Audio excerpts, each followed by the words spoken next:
So, good evening, guys. And I, Dr. Ajit Singh, founder and CEO of Climate Research Solutions, welcome you all. And I can understand the pain today because this is, the Karwa Chauth, and everyone is going to get from the wives, right? I was just discussing with sir in the afternoon that we did not think of the day like was the day today, and we just came up with a plan because the topic is ultimate, and I cannot leave sir because he has to deliver the lecture, and he's so busy in his schedules. He's always traveling, and I got this day, so I didn't want to leave this day and sir to deliver this lecture. So I did not look at the calendar whether it's a Karwa Chauth or whatever that is, but yes, I think we all are going to spend 1.5 hours, 90 minutes all together to learn about the artificial intelligence in research and science, and it is definitely going to be one of the wonderful webinar for all of us to learn. So Dr. Pramod Rajput sir is very kind, and he was like he called me in the afternoon. He was like, you have to see the presentation what I am going to deliver, because I don't know what to deliver. That was his question, and always he asked this question before delivering the any sessions. And you can look at him. He's having 42 years of the experience. He has the vast experience on company Cadila Pharmaceuticals. He has established the company from the starting. He's former senior vice president of Cadila Pharma, and the vast experience. Every day he's delivering 1 or 2 lectures, and still he's asking very kindfully, okay, Dr. Ajit, you have to tell me what I have to present. Okay, so sir, thank you very much, and I can assure everyone that in next 60 minutes what Dr. Rajput is going to deliver will be wonderful, from the very scratch about the AI, their general applications, their applications in the research and pharma industry, healthcare industry, and what exactly you want to know from this webinar, you will get it. I can assure that, right? So without delaying, let me introduce, Dr. Rajput. And I have very good friend of mine. We met in the March of this year, right? And we spent around a week together in one of the BHX program, Mr. Jayanth. And we were the roomies there. And he is the founder of Convergence Catalyst and the partner in the company. And I'll read his bio for you guys. I'm very proud, and I'll feel glad to read his bio as well. So let's start, guys. Let me start with introducing our resource person and panelist, Professor Rajput sir. So Professor Rajput is a seasoned corporate professionals with a rich experience of over 40 plus years in pharma and healthcare. Sales and marketing very successfully. He had handled the domestic business as senior vice president and vertical head and senior vice president of international business in Cadila Pharmaceuticals, an Indian multinational leading company based at Ahmedabad. And now he is being given by a couple of universities as professor of practice, right, based on UGC guidelines. If I'm not wrong, right now he is taking care of the 6 universities as professor of practice, but because he's restricted to do that, he cannot go for more than that. But otherwise he has the offers of more than 30 universities right now in his hand. He started his professional journey as medical representative and has risen to this position within the same organization. He completed his MBA Marketing Executive Leadership Development Program from IIM Ahmedabad, apart from completing his PhD and also having the 12 honorary doctorate in various streams from various top international universities. He is the permanent member of International Association of Soft Skill Trainers and of Educators and Corporate Trainers. He's also been nominated by UNESCO laureate as being board member of Crown University Argentina, USA, and the UK. He did 27 certification courses from all leading international universities across the world and completed in the diploma in NLP from the American Board of NLP. He is also a global speaker, keynote speaker, and motivational speaker in national plus international forums in various institutions, with having a record of mentoring more than 15,000 young and seasoned mind of various streams in more than 500 virtual meetings in less than 2 years on various subjects. So he has a vast experience, guys. There's a lot to read about him, and he just has written one of the wonderful book, The Leaders with Ladders. You must have seen that, and this book is literally amazing. Amazing means amazing to the point. And this book is for all the students, all the people who are entering to the market, to the expert managers, and the people who are starting the businesses. So he has one tagline. I would like to invite Pramod sir only and tell what is the tagline from housewives to what is that, sir? From the homemakers to change makers. From the homemakers to change makers. Can you imagine that book? It is literally amazing book, and he has been awarded as Man of Excellence Award in 2020, Business Leadership 2021, and Atmanirbhar Award 2021 by the Indian Achievers Forum and Global Mental Health Leaders by World Congress of Mental Health Summit. There is a lot to read, but I'm very glad to invite him on my platforms, and always, under his mentorship, we are growing the CleanMed, and I'm learning a lot of new things and old things from sir. So Pramod sir, please accept my greetings, and thank you, sir. Thank you very much for joining us. Humble. Right. So if you allow, I'll just introduce our second speaker also. Yes, please. Guest, Mr. Jayanth Kola, and then we can go ahead with the continuous process of webinar.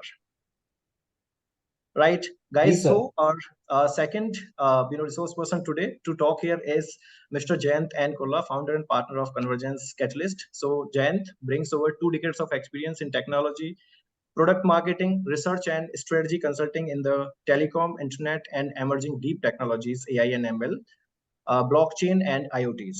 He is an advisor to the world leading technology firms, young and fast growing startups, and the investor communities, and has held various roles with telecom carriers, device manufacturers, and management consulting firms in the past. Currently, as a partner with Convergence Catalyst, Jayanth leverages his hand-on experience and domain expertise to advise various companies to align themselves with the ever-changing technology and market trends and evolve as leader in the digital convergence space. He currently heads the strategy and partnership for Google Health AI. Jayanth mentors a number of progressive and fast-growing technology startups on product and service offerings, business planning, go-to-market strategies, and fundraising. Jayanth is also an advisor to various PE and VC firms, institutional investors, hedge funds, and FIIs on private equity transactions and public equity positions. He was involved in an American health tech company's growth and acquisition by the world's largest health tech startup. Jayanth is also an advisory board member of India's first AI-based asset fund, core team member of Global AI Think Tank, advisor of an European Industry Forum, advisor and mentor for NASSCOM's Deep Tech Club of 78 startups in India, and founding member of India IoT Forum. Jayanth also holds 8 patents for innovations in AI and ML, advanced analytics, IoT, and robotics domains. So Jayanth is also an oft-quoted industry leader whose viewpoints and analyst notes are frequently published in various business publications, including Wall Street Journals, Forbes, Fortune, Bloomberg, S&P Global, and Financial Times, keynote speaker at various industry thought leadership conclaves across Asia and Europe, and is also an empaneled judge for Mint's Digital Innovative Award 2019 and MIT's Emerging Technologies Young Innovators MTech Award 2017. He had just launched 2 months back. He has launched his one of the wonderful book, which is on the state of AI in India, titled AI Rising: India's Artificial Intelligence Growth History, and with the host of Hindustan Times AI Rising, and he's hosting the Hindustan Times AI Rising podcast, and he has worked on in the previous companies like Google, Analysis, Mason, Nokia, Motorola, Kyocera, Tata. So I welcome Jayanth to this wonderful webinar, and thank you for accepting my request to come here and to deliver the people here. Thank you, Dr. Ajit. It's a privilege, and yes, Dr. Pramod, it's a privilege to be on the same platform with you. I'm very glad to say that here we are completely full at the Zoom. There are 500 participants. I think we can accept only 500 right now, and it's full. We have all the 500 participants here, and over Okay, we have over 100 participants in the YouTube. So I'll not take much time and I'll just hand over the mic to Professor Rajput. Over to you, sir. Thank you Thank so you. much. Very, very, very good evening to all the participants who have joined on this incredible platform of Climate. Very happy to know about Mr. Jayanth. So it is showing to me like I'm going to show the small lamp to the sun, right? Because when Mr. Jayanth is No, sitting no. here, because The, I'm a person from marketing and he is a person who understands the basic fulcrum of AI. But I personally feel that why I am here, because it is very important to understand any of the subject for like a common man, common person. And if you start understanding it, because I also thought of understanding the same thing, that if I'm a common person, lot many people are talking about the AI, machine learning, AR, VR, technology, right? So many things, deep learning and all. So what are the basic things are there? And I was very happy when Dr. Ajit Singh has invited me and given me an opportunity that I should be a part of such a wonderful group. So with this, I am starting my presentation, and the presentation is very simple, and I'm sure you'll be able to understand it. If anybody wants to ask after the presentation, you can send you can write your questions here, and we will ensure to reply it. And I'll finish it by 8:30 maximum, because Definitely, 9 o'clock. sir. By Definitely, sir. 9 o'clock, I would people like will to say, take one yeah, more minute. Rajput, yeah. sir, one more minute. So, guys, one very, listen to me carefully. Very important instruction here from my team. I just got the message. If you are staying till end and filling the attendance form, then only the certificate will be given, right? So you have to stay till end and fill the attendance form, the feedback form. Okay. Oh, that's wonderful. That's wonderful. Wonderful. Otherwise, so there is no what we say excuses later that we left 15 minutes before or something. There are many excuses I come across. So guys, you have to stay till end and attend this webinar and fill the attendance form. Okay. So that's my request also from my side. Please listen to the webinar completely. Okay. Go ahead, sir. Please. Thank you very Thank much. you so much. I think Dr. Ajit sir, this is very good thing, because the certificate is one thing which you like make the thing that yes, you have crossed one milestone of your learning. And that is the way why that is the way the certificates have been given. It is not that it's like pampering, it's that yes, you have learned it and you got Right. that recognition of learning, and which is very Absolutely. important for any person, every person in the life. So coming to Absolutely. the point, which we are talking about it. So what is the human intelligence, right? The basic thing started. So we all are the human. So it is learning, which is important, reasoning, right? And what the reason? Perceiving, right? Of course, understanding of the language. Today we are talking in English, and we're feeling.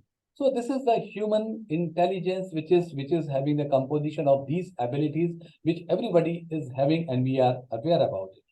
Now, when the human intelligence is so there, then what is the next part which is going to make a difference?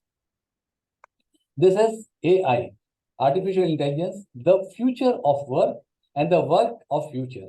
This is only the change of words are there, but here it means a lot. It is $1 million thing which has been hidden in there. The future of work, yes, and because we are going to work, and the work which is required for the future.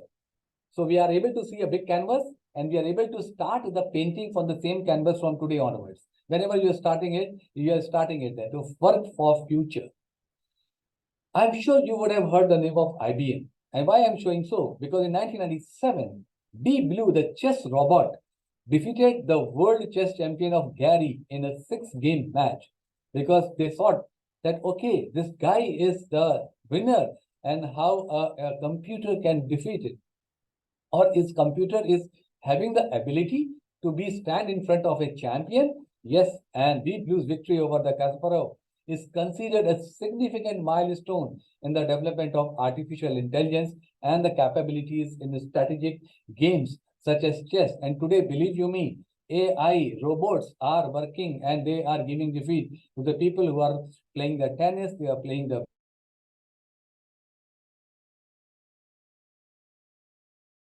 and 19 on a few years back. In 1927 to 19 October 24, 2011, the great gentleman McCarthy was an American computer scientist, and the term AI was first coined by him in 1956. So you can understand it. 80 years back, this great personality, the great scientist, has coined this wonderful term. So this was the history of the AI which started. Now, what is AI? What is AI? Everywhere AI. So as a layman language, I'm a layman. I consider that I'm a layman. So what is the layman language? It is the ability of any machine, right? Today we are on the machine. We are talking on the Zoom to perform a task that reduces the human effort. Reduces the human effort means AI is going to help to ensure the effort should be reduced, and you should be clear about it. You can utilize your time in some other work. And is the ability to given with the help of programming tools and techniques. So how it is going to reduce? Because there the tools and techniques are there.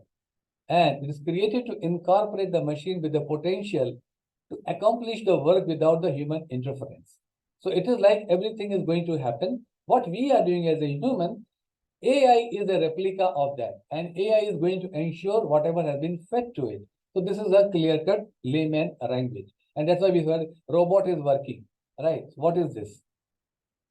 Now, classification of the AI, right? With the due respect to Mr. Jayanth, because he is the pioneer, right? And I keep on taking your name because I have learned from all of you guys. So that's why I want to tell.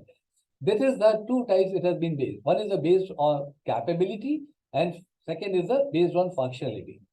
So that is the classification of AI.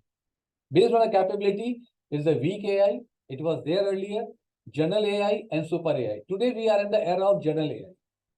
Coming to the based on the functionality, there's a reactive machines are there. There's a function people, limited memory, theory of the mind, and self-awareness. This is the way it has been bifurcated and classified. So major area of artificial intelligence. It is a wide area. It is not one. And it has been divided in three basic things, which is the machine learning, which we keep on talking, natural language processing, which is there, and third is expert system. Again, in machine learning, there are three branches are there, which is the deep learning, unsupervised, and supervised. So that is the three branches of machine learning. But in the natural language processing, there are the five branches are there. First of all, the text generation, question answering, because when you put the chatbot, when you put the talk and all, the reply comes. Context extraction, because a lot of data has been feeded in that. Classification and the machine translation. This is the part of the natural language processing. Then expert system. Then the third important point is that is speech to the text, text to the speech. Both the things together, because without it is not going to work. And image recognition, machine vision, then planning and robotics. So these are the major areas of the artificial intelligence which we are aware about it. Now, what is a narrow AI? Which when it started, it was a narrow AI.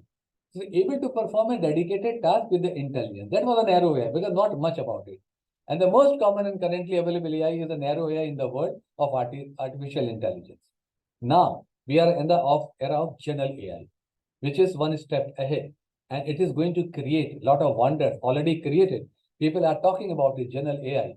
It's a type of the intelligence that can perform any intellectual task with efficiency like a human. When I say any intellectual task, in the India, there are the schools are there are robot teachers. The robot teachers are able to perform like a teacher giving the answers without getting irritation. They are ready to give you the answer. They will keep on smiling on you and will keep on giving answers. But if you talk to your, sometimes, sorry for that, 10 times to a teacher asking the same question, he may say that you don't understand, but that robot will never say you don't understand. The robot will tell you this is the way of understanding. Super AI, the next part is the super AI. So it is the coming time. The scientists, the people like Jayanth and all, they are working on the super AI.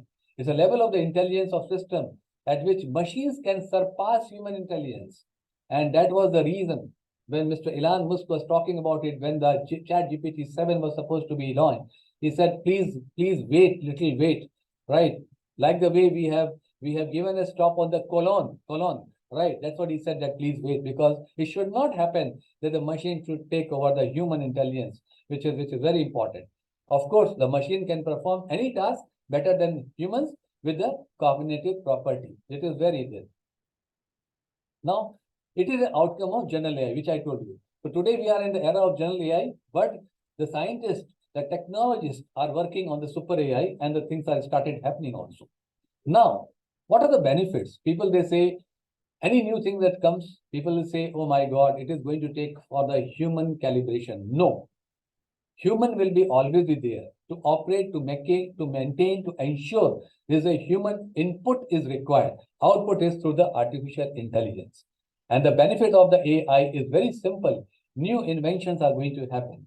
With new inventions, our time which we taken out to do the usual work, which will be taken out, and the AI is going to work. So we can think something more which is required, because normally we utilize just 2% of our brain. 98% we utilize in some other part. So that utilization is going to increase. Then second is smart decision making, right? That is a help, which is immediately. And believe you me, in the month of April, in the northern court, there was a decision which was pending, and the judges in India, they took the help of ChatGPT to take the decision. So immediately the decision had come in the month of April in Punjab.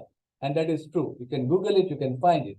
Enhanced customer experience immediately, because there is algorithms are there, data is there. So it will bifurcate fast and we will get the things. Medical advances, we are talking about it. I will talk about how the pharmaceutical or medical companies, they are going to take the advantage of this, and they are already taking it. Research and data analysis. There's no need to work for 3 years, 5 years, 7 years with all the algorithms and all. You can analyze the data, you can do the research, and you can come with the latest thing which is basically required. Solving complex problems, which is very important, because human brain, again, it will take time, but here it will be going to solve this thing. And here I'm going to give you one of the examples. In Japan, there were 67 neurologists were there. There are a couple of the things were given to them to finalize, right, about the neurosciences thing. And at the same time, machine was there. Believe you me, the accuracy of the machine was absolutely correct. Where these Japanese, they took 22 hours, where the machine took just few minutes to analyze the data. That is the gap which can be initiated. Managing repetitive tasks. That's why I told you that the mundane work will not be there, because AI will take care. Minimizing the errors, because AI will not do the error. Whatever you are feeding the data, the outcome is going to come. So it is going to help us. AI is going to be a very good user-friendly, with the right data, with the right utilization, and it is going to help us for the future. Now, how to take advantage of the AI opportunities? The question is, when it is so wonderful, then we have to take the advantage, no? Because the opportunities are there in front of us. So there are the places that I have divided, or not I have divided, I have learned, and that has been divided in the personalized customer experience. The second is targeting, retargeting, and predicting the customer behavior, and AI generated content. These are 4 parts which has been divided in that. More I will go in the deep to talk about it. Now, this is a complete parameter. Like in our Hindu mythology, we say that Durga has the 10 hands. Same thing, artificial intelligence is having a multiple thing, which I'm going to show it to you. Social network analysis, natural language processing, virtual personal assistant, visualization, audio analytics, graph analytics, image analytics, Internet of the Things, robotics and soft robotics, simulation modeling, deep learning. You can understand that this AI, this is one wonderful thing which have the 10 hands, which can do multiple things when you are putting it, and it is going to take you out, and you can utilize your wonderful brain in some other things, and you will be able to finish the work which is basically required, the need of the hour. So now you will ask, what is deep learning? What is social network? I will tell you, 100% I'm going to tell you, because to know the basics is very important. So deep learning is a very, very important part. It is basically a machine learning, which is that employs the artificial neural networks. So we all have the neural networks, and it always ensures the employment of that artificial neural network. These neural networks are linked in a web link structure similar to the human brains, like all, and basically a condensed version of our brain. Then artificial neural networks have a web link structure that allows to process the data which has been fed in there in a non-linear manner, which is a major advantage over conventional algorithms that can only process the data in a linear manner, but it is going to process in a different manner. This is one of the wonderful way of deep learning. That is actually deep learning is. And then after that, you can take out lot many things, data from this. Rank brain, one of the variables in the Google search algorithm, is an example of a deep neural network. So you can just Google it, you can find it out, you can understand about to the rank brain which is there. And that is one of the examples, that's why I'm showing it here. You must be thinking where it is like that. Now, this is you are able to see wires, glowing wires, but it is a simulation modeling, right? And simulation modeling is a technique to find solutions for the real world problem through a risk-free world. Real world problem through a risk-free world. This is known as the simulation modeling. And it can model the complex system, right? That's why I told it, right? In the initial slide, that lot of the complex things will be there. It can be rectified, and we can see the trajectory of the system states over time. This way, we can develop a better intuition of the cause and effect relationship and reach the optimal solution. Because ultimately, we need the solution. We need the problem to be solved. And reinforcement learning, both are like a brother sister. Why? I'll tell you about it. Because there's a reinforcement learning is there. A computer will learn the same way as humans do. And also what? The actions to make a maximize numerical reward signals through the algorithm. What are the algorithm we are feeling? So when it says about it, then this is the combination. The simulation model essentially becomes the environment in which the RL agent will learn.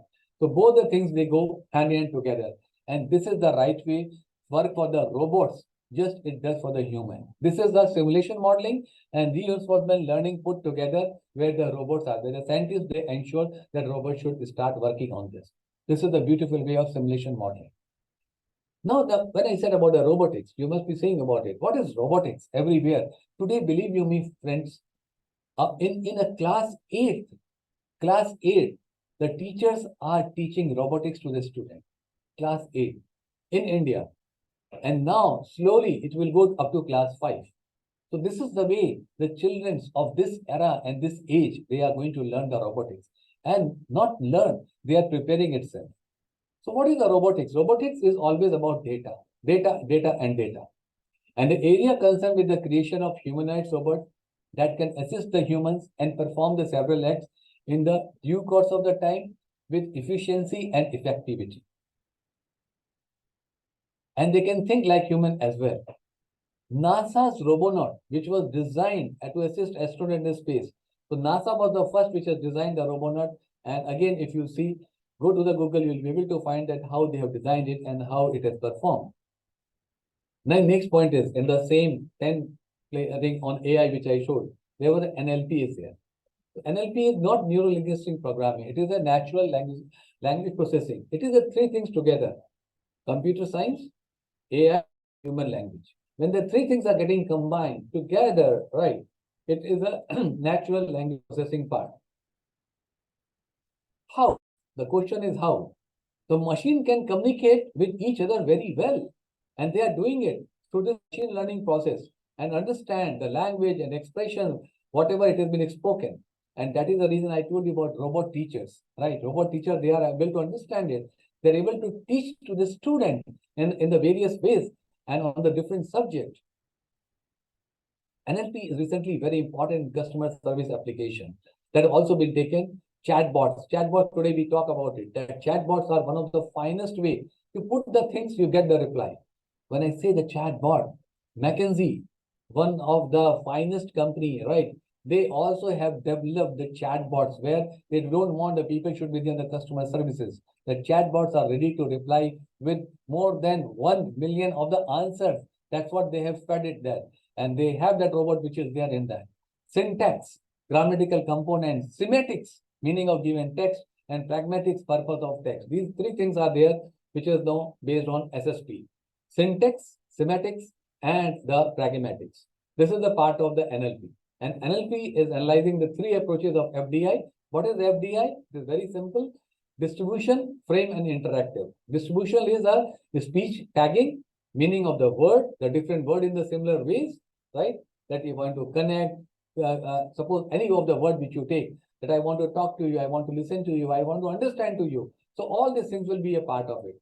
Frame-based uses a canonical presentation of the sentences, and interactive learning, interactive environments. The user teaches with the machine how to learn a language step by step. That is a part of NLP. Next, I will go to the next part, Mona Lisa. You can see the image of the Mona Lisa. What is image analytics? Today we are talking about the image analytics. It is very, very important. When we go to the airport, right? So there the Digi system is there. Then you show your face with the boarding pass. Immediately your face will be recognized. That is a part of the image analytics. During the time of COVID, when you are going to the hospital, again there were image analytics were there. Whether you are suffering with a fever or not, they used to analyze your image. This knowledge may include object detection in the image, the content recognition for the group, navigation for that Mr. Elon Musk is developing about the autonomous vehicles. So how with the image reductions, right? Today the world is changed from the diesel petrol, we have gone to hybrid to the electric. Soon you guys, when you will be in the professional world, you will have the autonomous vehicles in the coming time. And this is the way that is going to work and help across. Now, this is another part, which is the graph analytics. Nobody wants to go for the big data, right? It is basically is emerging the data analysis. Today, the people who are learning the statistics, right, and they're able to learn the data through this algorithm, they are highly needed. The data analysis, they'll help the businesses understand the complex relationship between the linked entity data in a network or a graph. So there's no need to go for a thing. With the graph, you can finalize where are the ups are there, where the downs are there, where the requirements are there. This is the way you can detect it and you can come to the outcome, the requirement. Detect financial crimes such as money laundering. Today, you know, in the paper, a lot of financial crimes are happening. With this graph analytics, you can understand where it is happening, what it is happening, which way it is happening, what is the way they are doing it. So you can analyze the thing and you can clear it if it is required. And optimize the routes in the airline, retail airlines, they are already using it. IoT, again, we have learned a lot about IoT. What is the IoT? It's very simple, right? It's a network of different devices linked to the internet and capable of collecting and exchanging data. So all the thing, it is like a junction which is coming there, right? When we are on the 6 roads and all. So it brings the different devices linked together. One road come from the east side, west side, southern side and all. Then you can take the thing which is required. So then you exchange the thing which is there. This is a part of the IoT one. And these IoT devices, they generate a large amount of data which must be collected and configured in order to produce actionable results based on artificial intelligence algorithm. How? When you are in a big circle, you have seen the police cop. They have that platform there inside. They have the cabin there. They are able to analyze what is happening with lot of the this thing, what you call cameras. With the camera, they are able to see what things are happening, what not is happening, where to take the action, what not to take the action. This is a part of the IoT system. In the simple language, I want to tell about it, right? And you can collaborate. You can see that what is required, what is needed. Then IoT devices use the data on actionable results which are being transferred through these algorithms. How the police person immediately go and know that yes, on this side something is happening there, sitting at his cabin, immediately. Same thing, the actionable items can be taken by the IoT, right? This is the way it is going to help us in our future working. Pramod sir, sorry to interrupt. But I'm getting the personal messages that please tell sir to go a little slow. Okay. I'm so happy that there is when people like to learn about it, so they are sending a message. Thank you so much, my dear friends. I'm so happy. So I will talk about audio analytics. Okay, what is audio analytics? Audio analytics is again about analyzing and understanding audio signals which have been captured by digital devices with numerous applications in the enterprises, healthcare, productivity, and smart cities. This is one part in the audio analytics. Other part, kya hai isme? It is helpful, especially in the domains such as speech recognition, natural language processing, music analysis, and sound classification. Why? Because now you know AI is becoming a part of music systems also. They are generating that part. So that with the audio analytics, you can understand that how the system is going to work. It is going to help us about that. Second part is the speech recognition. When you go to the doctor's chamber, the system is there. Somebody is suffering with Alzheimer's disease. Somebody is suffering with something. With that speech recognition, you can understand the intensity of the person suffering with that particular disease. And with that, the therapist, not the doctor, the therapist able to give you that on which level you are suffering. So that is a power of audio analytics. It is going to help in the multiple ways. Okay, now the next part is visualization. What is the visualization? We all see visuals. Today we are on the visualization. But it always identify the errors and inaccuracies in the data. So when you visualize the things, this is like a filtration part, right? So how the filtration happens, the errors are there, and at the same time, the impurities are there. It separates. So with that visualization, we can happen. And visuals are used mostly in the meaningful way to convey the right message to the audience. Because you will agree with the visuals, what we see and what is coming out, which is a correlation is there. Synchronization is there. So with the AI, the right visualization will happen and you will be able to get the right message, which is very important. Companies, right, utilize visualization technique to access the real-time information and functions in the significant manner. So companies, they can take the data, they can talk to the management, and the management can correlate and ensure that the significant way the data can be taken and the right results can be given. A clear-cut roadmap has to be made with this part. It allows also for the fast analysis and instantly digest critical metrics. So with the visualization, we have seen about the audio analytics. We have seen about the other things. Visualization is also very helpful where the fast analysis can be taken care by the companies, by the cybercrime people, by the different people. So there is again a vast scope of AI. Why I am saying so? Because any of the person who are attending this, and if you want to learn further ahead, you want to do your PhD even up to that level, you can take any one subject here, and that subject will be a subject for your future for your PhD. Because a lot of work is happening, and you will get a lot of the plethora of understanding the thing that yes, how the world is changing and how we have to change ourselves, how we have to embrace ourselves. S&A, right? We talk only about the social networking. Social networking is not only in the Instagram or on the Facebook or on or other platforms. S&A in the AI, it is a process of investigating social structure to the use of the networks and the graph theory. Here the three things are there: energizer, which creates the support; brokers, which is a mid segment, link the subgroups; challenges are there, and connectors are there. Social networking, the impact of the AI on S&A is the ability to process and analyze vast amount of the data more efficiently than the traditional network. So let me tell you in LinkedIn, when you post a post, the people who are towards pharma side support or toward the engineering side or toward that, they will be first getting the information about that part. So it is going to put the things, what is the right thing is required for the right people. And when you search any of the things, you'll be able to get like SEO type, right? Search engine optimization.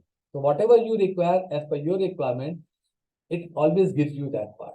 Here it is going to give you very clear, focused one with the speed and the accuracy. So that is why the AI is coming up. Google was always good, but AI is one step ahead where we can provide you with to the point, with the effective way and efficient. Virtual assistant. So, and virtual assistant can happen any place. Suppose I'm sitting here or Dr. Ajit sir is sitting here. He can give an assistant to many people across the world. It is not that you have to have the office and you have to go there and make the things happen. No, it's an independent contract who provides the administrative services to the clients while operating outside of the client office. This is a new part of this virtual assistant, which is a part of the AI. So you can sit in your home, you can correlate with USA people, with the UK people, from the Canadian people, and you can help them. And today the things are happening there. It's a self-employed worker which is offering the administrative services across. And VA works offsite, which I just now told you, for the company's office. And a virtual assistant is expected to pay for provide their own computer equipment. That is the basic job. I'll not be on that part. Now, when I told you again, I would like to go back. We discussed about virtual assistant. We discussed about the social network analysis. We discussed about the visualization. We discussed about audio analytics. We also discussed about the IoT part. We also discussed about the graph analytics part, image analytics part. We discussed about NLP. We discussed about robotics.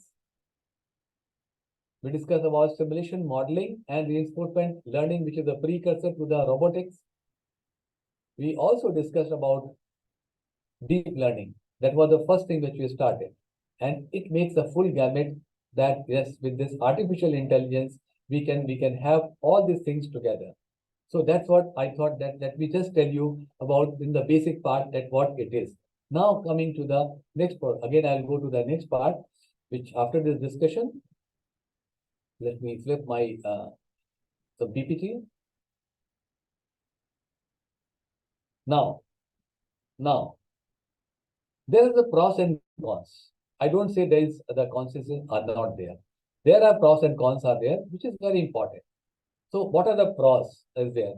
Precision and accuracy. And I'll tell you that precision, what it means, right? Predictiveness, that is known as a precision. And accuracy is there with the AI. This is a pros. The space exploration is there. This is a pros. Use of mining process is there. It's a pros. It can do the laborious task very easily, just like this, because you have put the data in that. Fraud detection with the help of the AI, the crime detection, and it can manage plethora of the records. There's no need to keep the file like old Babu system, right? That the one room is filled of the file. Lacking the emotional side, I give an example that if you're asking any question with the AI teacher, you can keep on asking 100 times. You write something that the emotional part will, the teacher is not going to be irritated. Can do repetitive and time-consuming tasks immediately. Robotic pets are there, robotic radio surgery are there, robotic surgery is happening. Doctors, they are believing that in the microsurgery, we can use the robotic surgery, which is very accurate, and there is no blood loss is going to happen. It will be to the point, effective, and function without stopping, risk reducing. So 24/7, the AI can work. There is no need to take 8 hours to stop or working for 8 hours. These are the pros out there. Now, coming to the cons. Cost incurred in the maintenance and repair, because it is very important. The machine is there, you have to maintain it, and you have to repair it, and you have to upgrade it also, which is very important. Not able to act any different. Whatever you fed, it will be clear cut. You cannot change. Like in computer, if you tap 6 number or 9 number, it will only come in 6 and 9. You cannot omit it. It will always be there 6 only. Lack a creative mind. Here it is very important. Human is the creator, right? Human is the creator, and AI is not the master. AI is a slave. AI will do what master is going to say. But if AI is going to become a master and we are going to be a slave, that is a very, very ridiculous situation. So it doesn't have the creative mind. Whatever you will say, the AI is going to do the same thing. Whatever you feed, it will happen. Lack common sense, because of course, AI will not have the emotional intelligence, right? AI is very clear what is supposed to be done. Unemployment, right? People, they talk about unemployment. Here I'll say, people think unemployment, but it is not unemployment. You have to re-employ yourself while engaging, while learning, because the time is getting changed. You have to upgrade ourselves and we have to embrace this technology. If we will be there with the same type of mundane part, we will be unemployed. But if you will adopt the technology, our requirement is very high. Abilities of human may diminish, you may think, but I don't feel that it's going to be diminished. Robots superseding humans, yes, it may happen. It may happen.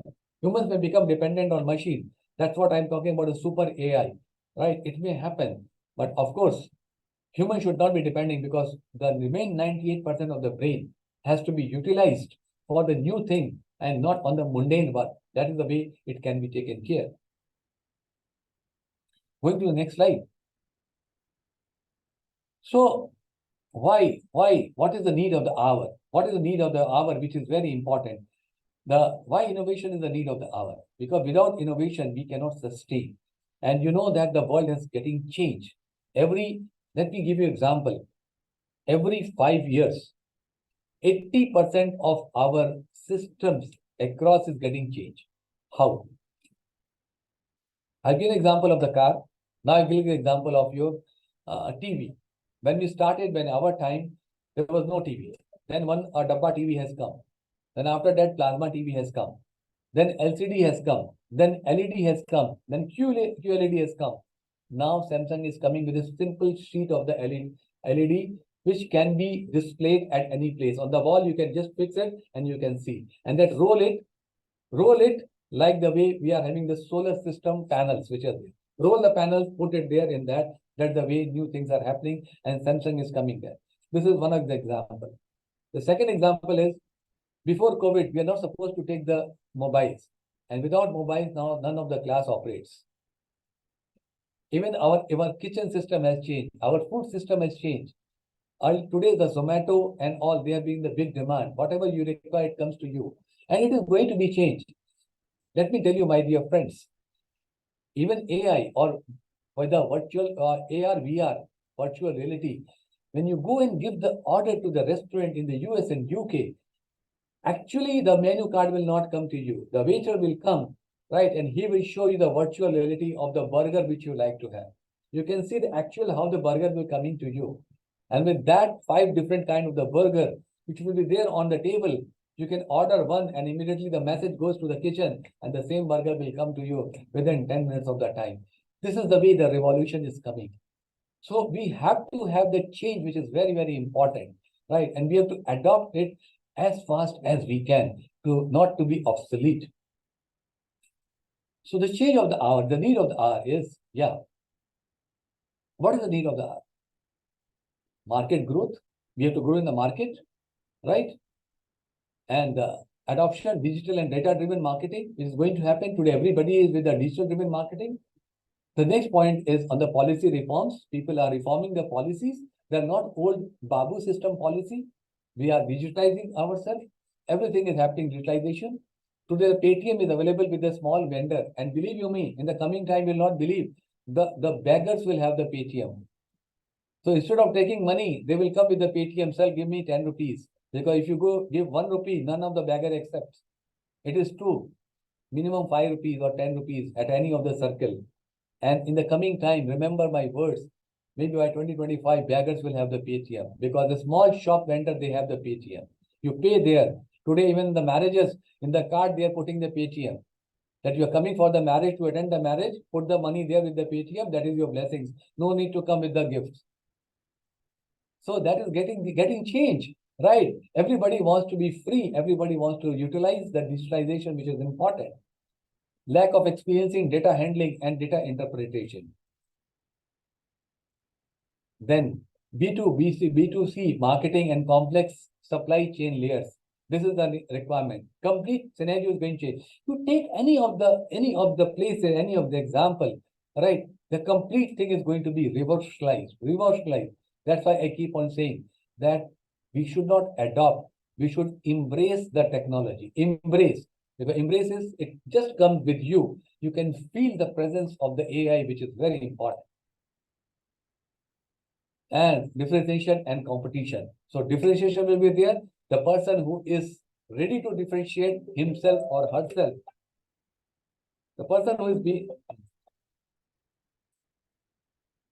and competition is very high. So today the competition is going to happen because some person comes from the engineering college, some person comes from the medical background, some person comes from any of the industry. The competition will be a cutthroat competition. You have to have a one step ahead, then only you will be able to lead. Otherwise, you will be a part of the mob who are knowing with a good IQ part. If you want to lead like Mr. Jayanth, right, you have to be again out of the world, which is very important. So some of the things are there before I go to the data. That is the thing which I like to have. Some of the applications, credit granting, information management and retrieval. Some of the places it has been already used. AI and expert system embedded in the products, which is there. Plant outlet. We are using it as the 4.0. What is 4.0? Right, in manufacturing. It is a part of the AI. The person I am sitting here in Ahmedabad, I have the factory in Goa. I can see how the things are happening there. And it was earlier also. Today the locks have come. Lock. I'm sitting in USA, or Mr. Jayanth is sitting in UK. And Dr. Ajit place, I have to open the lock. I will give my Wi-Fi my password to him. And through his Wi-Fi, he will be opening my lock at Manipal. That is the way the things are happening there. And it is available in India. And I have that same type of lock in my house. If I go out from my place, I have 100 such type of this thing which is there, and I can sit any part of the world. I open the lock of my house. That is the way the fulcrum is getting changed. Shipping part is getting changed. Marketing totally changed. Totally. Warehouse optimization. We know that what is basic requirement. In the space workstation maintenance, today we are proud of our ISRO. It's a part of the AI, how they've changed, right? How we are able to see that how the things are happening there. Nobody has gone to the moon, but we are able to analyze the data. And with analysis of the data, when the Chandrayaan-2 got failed, Chandrayaan-3 went very well about it. So the data was analyzed, and with that thing we are able to put. Network deployments, military activity controls. How today people have that control on the missile. That missile will go 300 kilometers far and it is going to shoot at the place which is required. This is a part of AI. Will you able to do? No. During that time, 10 years before, we are not able to do it. Today, sitting here, they can bombard it, and that's what the war is happening. You can understand the thing. Weather predictions. How we know about the 1 month weather? Today I want to go to US. I understand what is my next month weather is going to happen. Maybe plus minus 10%. Oil exploration data analysis. Self-driving car which is coming now. Pattern recognition. What pattern I require? Educational system. I told you that in the class 5th, the education system is getting changed. They are learning robotics. They are learning the simulation learning. They are learning the use of AI. And here again, I want to put it here. There are some schools which are coming here. They are not taking the attendance. Schools. A child comes in the class, the face will be recognized, and the attendance is automatically being filled. So the teacher doesn't waste the 5-10 minutes of time. Yes, madam. Yes, madam. Yes, sir, for the attendance. You know that how many students have come into the class, how many students have bunked for the picture, or how many students have bunked for the class, and in the end of the month, you can able to understand that. And one step ahead, let me tell you, AI is visualizing the data of the student for 1 week to 15 days, which is coming now, that whether the student is interested or whether the student is suffering with a psychological problem with his or her face expressions. This is the new turn which is going to happen. And that's what the people they are working. And very soon you will find by 2025 in India, it will be applicable. That's what the psychologists and neuroscientists, they are working on this. Whole brain modeling. We are talking about this, right? Reincarnation. What is this? This is a precursor for that. So reincarnation is going to happen. We used to think about in the films, but yes, it is happening now. It is going to happen now. Coming to my next slide. This is, I'm sure GNG will say, because this I have taken from somewhere, and it is the complete part where you can see the application layer, which you can see the entire things. It has been divided in 4 segments: infrastructure layer, perception layer, cognitive layer, and decision-making layer. This is one of the graphs which I received it from one of the very important person who is from the Microsoft, because I keep on attending such session, and this graph, this entire thing is, you will find anything and everything which is available here. And I'm sure Mr. Jayanth will agree with me that you go for this part. It is there in that. I did the fundamental sciences. Sir, Jayanth sir, I'm right, sir? Yes, absolutely. Thank you so much. Thank you. So when we come to the fundamental sciences, you can see here, my dear friend, the chemistry, medical, mathematics, material, anything and everything is available here. You can see here. And Geosciences. Today we are talking about geoscience. I will tell you what it is. Life sciences, physics, information. Then you come to the infrastructure layer. Again, it has been divided in 4 parts: machine learning algorithms, data, storage and computing, and AI framework. This is one of the picture which you can take it. And friends, if you want to study, you can choose any of the topic here, and you can learn study up to the PhD level. So much scope is there of these things for the coming time. And believe you me, it will start from 2025 onwards.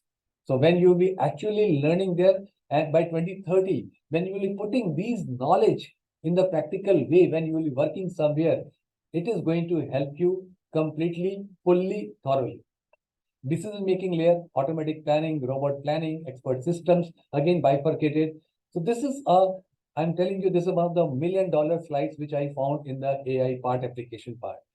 And I always suggest to the student or the engineering student or the different student that this is one thing. If you start learning on this, you are going to excel in learning the AI part. I'm not saying you're going to stop the knowledge part, because new things are going to come, but you will be near to the master, near to the excelling, the thing which is very important. Going for the next slide now.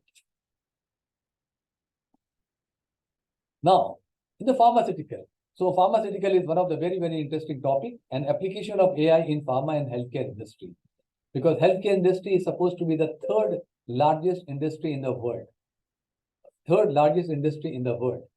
And here you can see the multiple things. I will start with the AI drug maker, because I belong to the pharma company, and the utilization of AI has helped us in a multiple ways, right? And which is with the research, with providing the new drug delivery system, which is there, CRO laboratories, researchers, patient satisfaction, omics data, SOP validations, predictive analysis.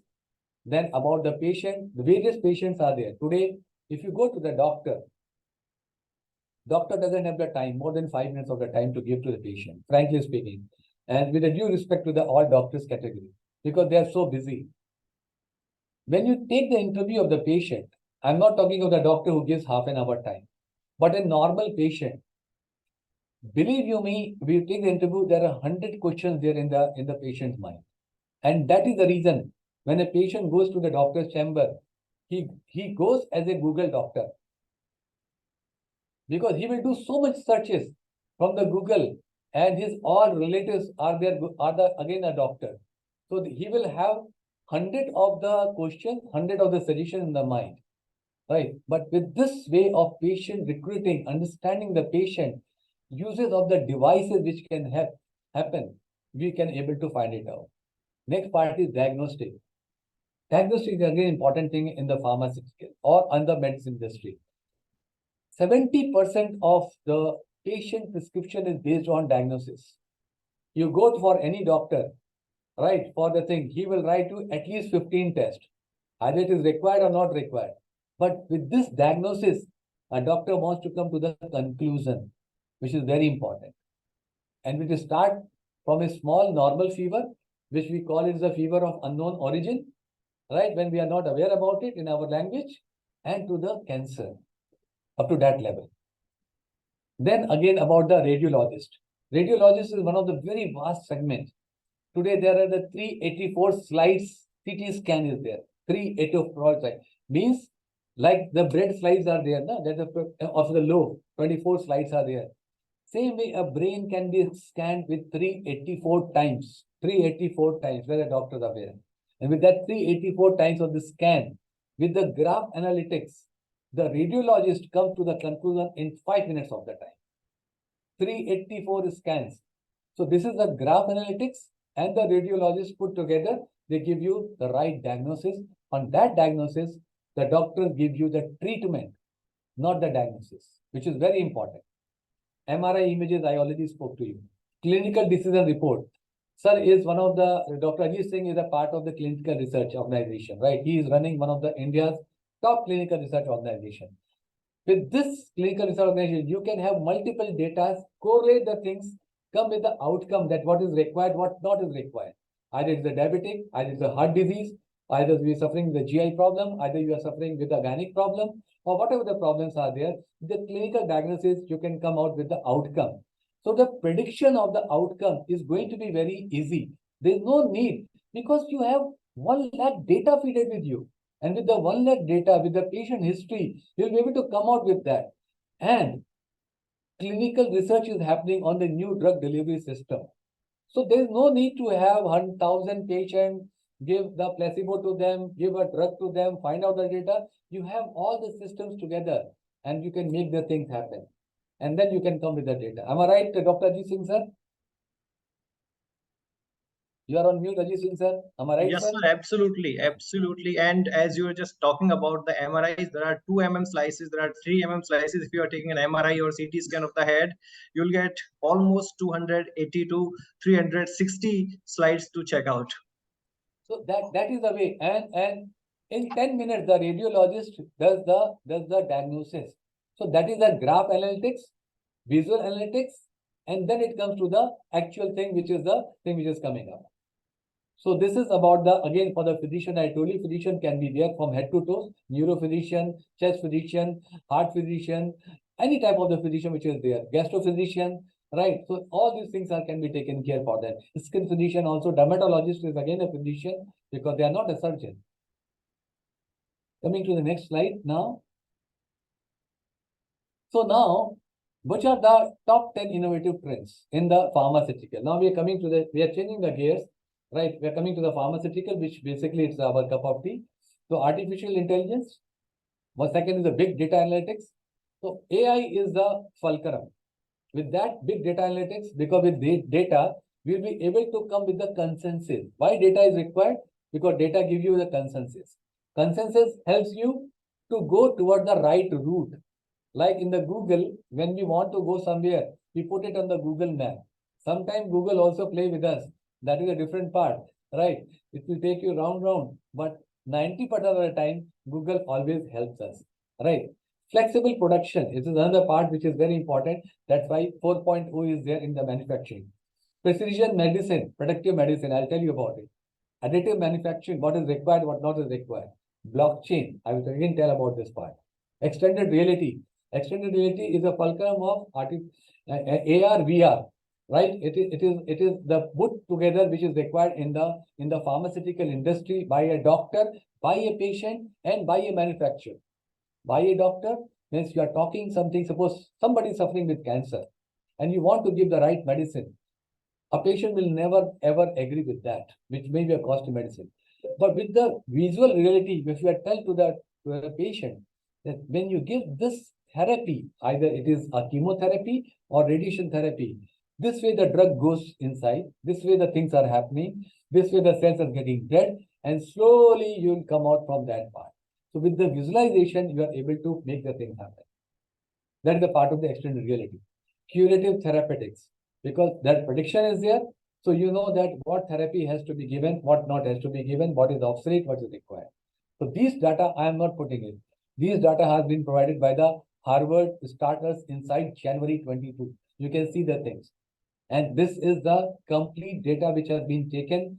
And this is, they did an analysis on more than 1 million of the researchers.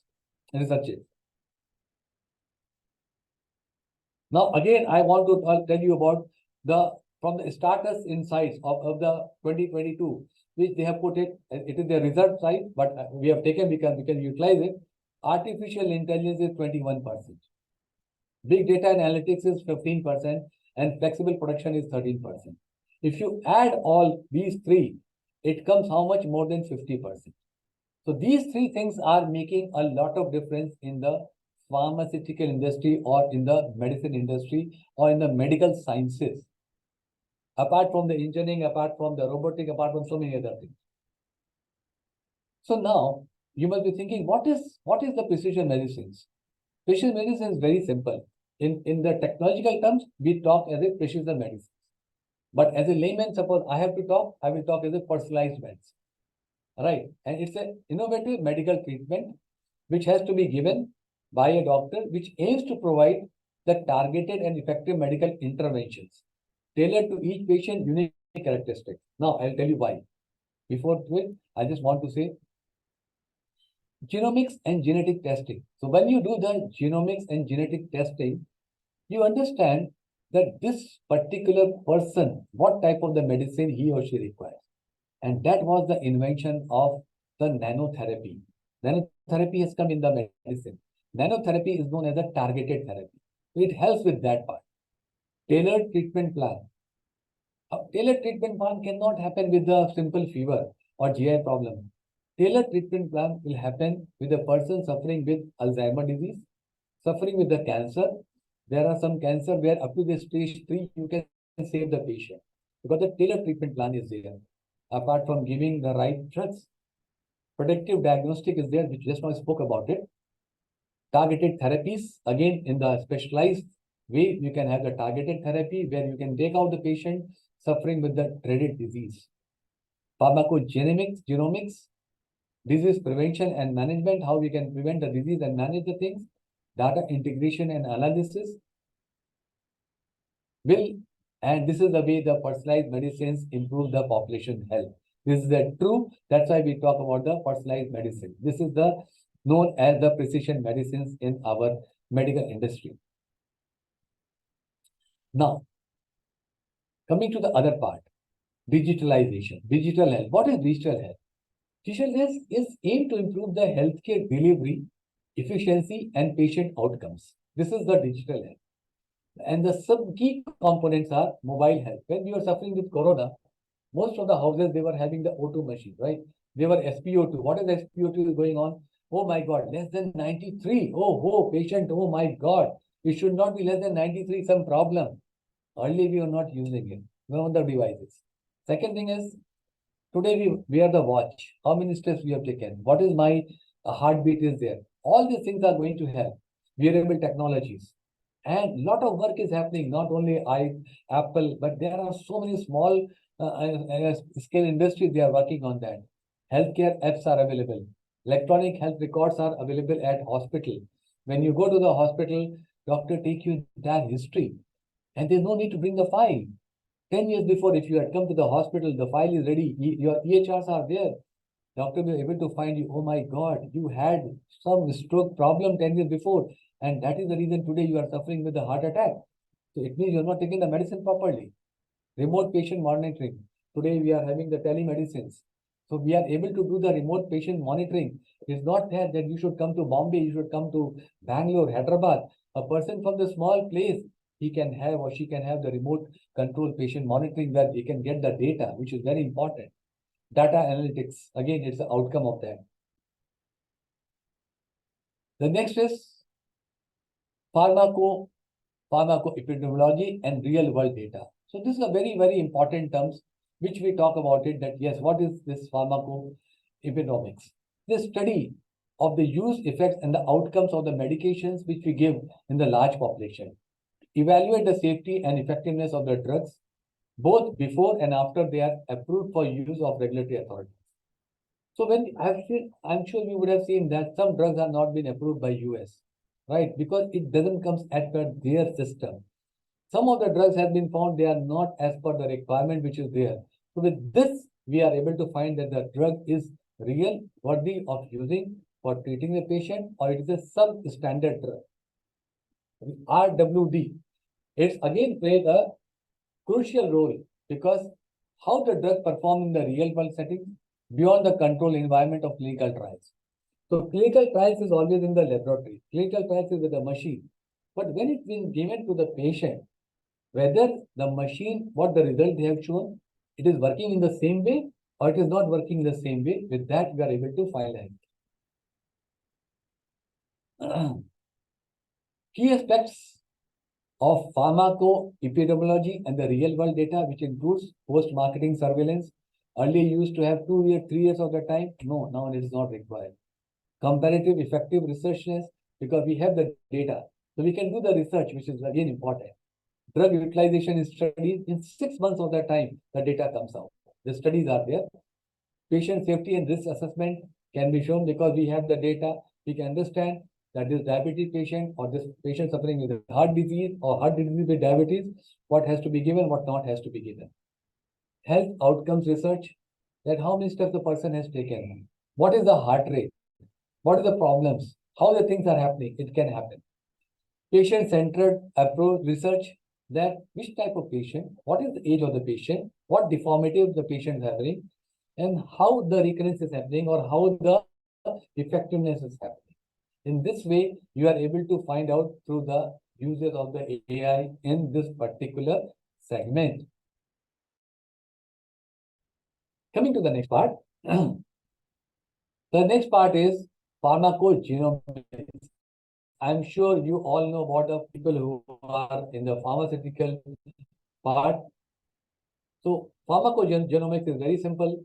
It is study of how an individual genetic makeup influences their response of medication. We all know that we have been governed with our genetical settings. What our forefathers have given to us, that genes are there in that. But how the genes are responding, it is making a difference. So it combines the pharmacology study of the drug, the genomics study, genes and their function, and the impact which is going to provide on the person which is required. So with that genetic profiling, people are working to ensure that the cancer should be stopped. Today, cancer is a dreaded disease. By 2025, with the genetic profiling, you can predict and you can stop that. This is one of the basic things which is happening with this. Key concepts and application. So I told you one, genetic variation and drug response. Cancer is one of the best example I've given. Drug metabolizing enzymes which are there. Adverse drug reactions can be taken care. The drug is responding or not responding. Drug dosing optimization, that maybe I require 100 milligram, but somebody requires 50 milligram. Clinical decision support, again, as a claimant, they are doing it, lot many things in that.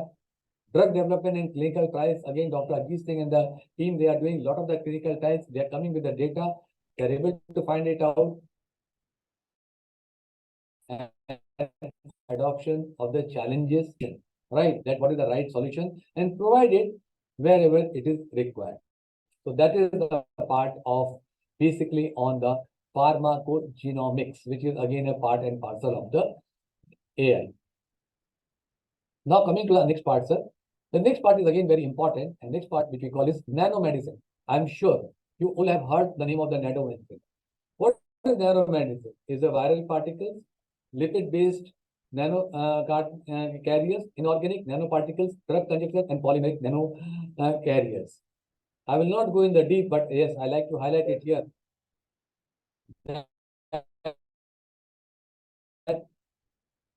nanomedicine is technology with the medicine what you are giving it to create the innovative solutions for the diagnosing, treating, and preventing the diseases at the molecular and the cellular level, both the molecular level and the cellular level.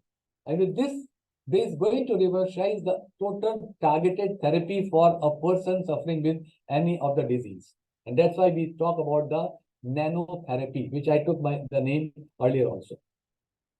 Key concept, nanoparticles for drug delivery, targeted therapy, diagnostic imaging, cancer treatment. Again, it's coming every time from my side because it's a dreaded disease. Vaccine delivery, how we are able to produce the vaccine in 6 months of time, and we are given to the 70% part of the world. This was one of the strategy which was used by the 3 companies in India. There was a finest example. Neurological treatments, we are able to find it out, and gene therapy. So you talk about, I think, what we have heard about it, right? What somebody has told about it. Today it is getting feasible here with the help of the AI application in such a medical field. Biotechnology. There was a boom of the biotechnology innovation. California is supposed to be one of the biggest hub of the biotechnology, right? And what is the biotechnology? Biotechnology is again very simple. I'll come directly. It's a genome editing. So from genetics to genetical engineering and now genome editing. See how the science is getting changed. Earlier we talk about the gene therapy. Then we talk about the gene editing. And now entire genome editing is going to happen. Right. So suppose I am suffering with diabetes. My father was suffering. My grandfather was suffering. With this genome editing, my next generation will not suffer because we are changing that thing which is important. Synthetic biology, personalized medicine, precision agriculture. Again, agriculture is again becoming a part of it. Cell-based meat. Today, people, they want to have that meat, not the actual meat. So cell-based cultured meat is coming there. Biopharmaceutical, nanobiotechnology. So you find it here. And why, again, I'm showing you, friends. Suppose if you want to do your research in biotechnology, here it is clear-cut 11 of the verticals are there where you can choose any vertical and you can go up to the PhD level. You can choose any of the vertical here. Whatever I have shown you, you choose any vertical and you can go and you can do the research a lot. Now, additive manufacturing in pharmaceutical, it's like a 3D printing. I'm sure you would have heard about it. But I want to tell you, today in class 5, children are learning editing 3D printing through the robotic science. There are the robots labs are there, space labs has been again. They are learning, friends, I have seen in the 5th standard, 3D printing children are learning. We have only thought of it, but the children, they started learning. So understand, when they come to the college, they will be master of it. So we have to have that part which is important.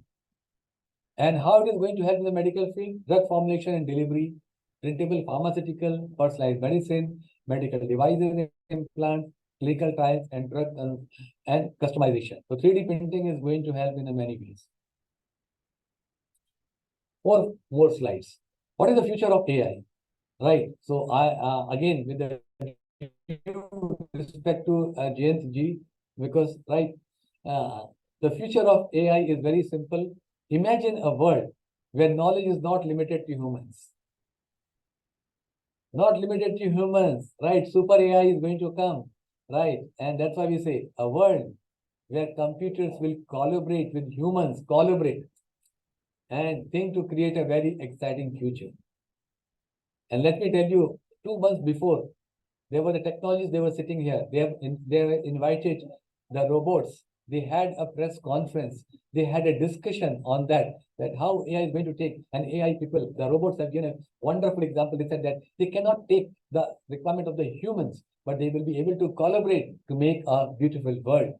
That was the consensus of that conference. So here, the beautiful thing is that you can see A, but from the a person is coming out. A, who is A? It is we as a human. And the person is coming out. It is AI is coming out from that. That's what it is showing it. Cognitism believes the human consciousness can be simulated. Cognitism. But today we are anti-cognitism. It believes it to be impossible. There's a sea changes there. Then coming to the other part, future of AI by 2050, which is again very important. Again, due apology to JNG because it is his basic thing. But again, learning never ends. Estimated date of the emergence of the singularity of greater than human superintelligence. It's thought that certain machines will exceed the human brain in terms of intelligence. That's why Mr. Elon Musk has said, let us give a stop to the chat GPT-7. Otherwise, human will not put the brain. Right? Believe that this breaking will lead to a rapid advancement in technology. Rapid means rapid is going to happen. 2050 people are thinking a Kalin will come, which we used to see in our old picture. On the Kalin, the god is coming and sitting there. Or yeah, a Kalin will be there where you will have all the things available there and you can sit and you can do. Right? There are the robo cars are coming there in the coming time. The air cars are coming there where you will be by 2025 or 2030, you will have your own car which will be flying in the sky. And the government is going to give you permission in the coming time. Super intelligent AI design new computer machine at the rate of new human could immediately it will be designed.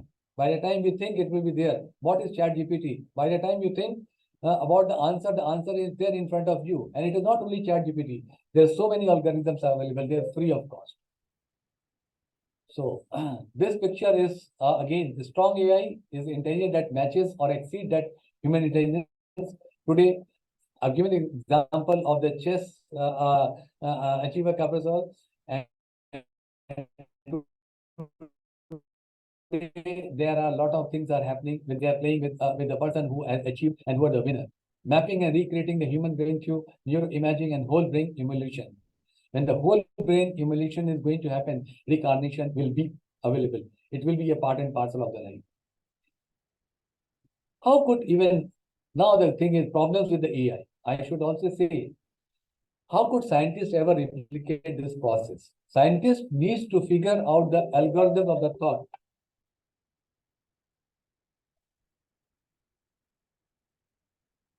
Basically, a way to mathematically simulate the human thought process. The human brain's rules of the chemistry and physics of different molecules in order to function. How? Now, I like to show you two slides are there. This is one of the Hollywood movie are showing the future of technology, and it is true also. Earlier, we used to see in the star movies. We were surprised. How come the star movies they are showing all these things? But this is a one surrogate movie is there. I'm not talking about the Iron Man when he was preparing his iron suit and all. We all have seen that movie Iron Man 1, Iron Man 2. But new things are coming in. In this movie, the people to purchase a remote control humanoid robot through which they interact with society, right? And this fit attractive remotely controls the robots ultimately assumes the life roles, enabling people to experience life deliciously from the comfort and safety of their homes. This is one movie has come and it is going to happen. I'm sure some people have seen the Robocop also. What is the Robocop? The Alex, the hero, rejects his current condition upon saying that his original body now consists of only few things: lung, throat, head, and right hand. But after that, with the cybernetics components, which will be fully removed, he's convinced, and now it was there. So this is the way the things are getting changed about it. Now, last but not least, conclusion. AI holds immense potential and promises to reshape our world in ways we can only begin to imagine, and it is going to happen. AI has already made significant advancement in the various fields. Any field you find AI is a part and parcel of life.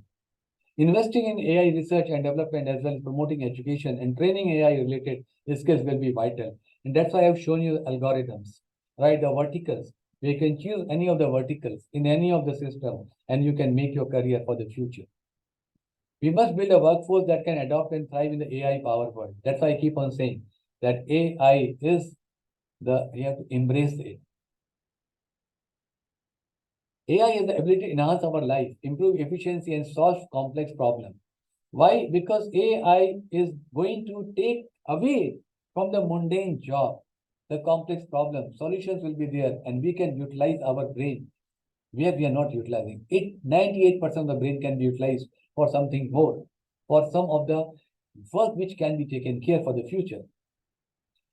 AI has the potential to revolutionize our industry. 4.0 has already come. 5.0 has come in the marketing, creating the new job opportunities. AI with the careful consideration and ethical guidelines need to ensure responsible and beneficial use, because now everywhere it will be adopted and governments are making the structure. It is always essential to prioritize the transparency, because whenever there is a use, there is a misuse is there. So prioritize the transparency is very important. Accountability is very important. Inclusivity in the AI system is very important. Collaboration between the governments, organizations, and individual will be the key in shaping the policies which government is working across. People like Mr. Jayanth and so many good people, they are educating the system that how it has to be incorporated in the entire system for the future. Ultimately, it is in our hand and we have to embrace it. By leveraging its potential, responsibility, and ethically, we can harness its power to drive the positive change, where everything is having the negative also. But we talk the positive, it will make the things happen, improve the lives very well, and create a more sustainable, equitable future for the life. Let us embrace. My term is embrace, embrace, and embrace. Forget about adopting the things, right? And AI present the work together to shape a future. Tomorrow, AI-enabled homes will be there. When you're reaching to your home, tell to the AI that I want a cup of coffee, right? The coffee will be ready at your table, at your dining table. The robot will be serving you, right? So all these things are there, which will be immediately available and will make a difference. So that is all from my side. Thank you so much for giving me the opportunity to make me learn and to expose it here in front of everybody and here. So that is all from my side. Thank you so much. Over to you, sir. Thank you, sir. It was a wonderful session, literally wonderful session. And I'm so sorry, guys.